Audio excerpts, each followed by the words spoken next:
एक गांव में एक गरीब बुढ़िया रहती थी। वह बहुत ही मेहनती थी, लेकिन उसकी किस्मत हमेशा उससे रूठी रहती। उसका एकमात्र सहारा उसकी बकरी थी, जिससे वह दूध निकालकर अपना गुजारा करती थी। एक दिन बुढ़िया सोचने लगी, अगर मेरी बकरी ज्यादा दूध देती तो मैं दूध बेचकर पैसे कमा सकती। शायद भगवान मेरी मदद करें। उसने मन में ठान लिया कि अगले दिन मंदिर जाकर भगवान से प्रार्थना करेगी। अगले दिन सुबह सुबह बुढ़िया मंदिर गई। उसने भगवान से प्रार्थना की, हे भगवान, मेरी किस्मत बदल दो। मेरी बकरी ज्यादा दूध दे ताकि मैं अपना पेट भर सकूं। भगवान उसकी सच्ची श्रद्धा से प्रसन्न हुए और उसकी प्रार्थना स्वीकार कर ली।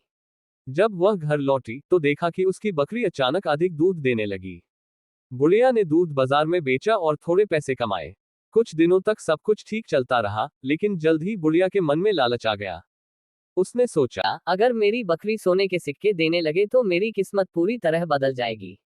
उसने फिर भगवान से प्रार्थना की, हे भगवान, मेरी बकरी को ऐसा बना दो कि वह सोने के सिक्के दे। भगवान ने उसकी यह प्रार्थना भी स्वीकार कर ली। अब बकरी हर दिन सोने के सिक्के देने लगी। बुढ़िया अमीर हो गई, लेकिन उसका लालच और बढ़ गया।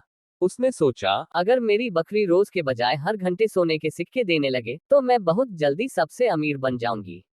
बुढ़िया ने फिर भगवान से अपनी इच्छा जताई। भगवान ने बुढ़िया की बात मान ली, लेकिन अब बकरी की हालत खराब होने लगी। वह कमजोर पड़ गई और एक दिन मर गई।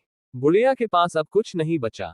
तब बुढ़िया को एहसास हुआ कि उसका लालच ही उसकी बर्बादी का कारण बना। उसने अपने लालच पर पछतावा किया और भगवान से माफी मांगी। सीख, लालच हमेशा विनाश की ओर ले जाता है। हमें अपनी जरूरतों में संतोष करना सीखना चाहिए।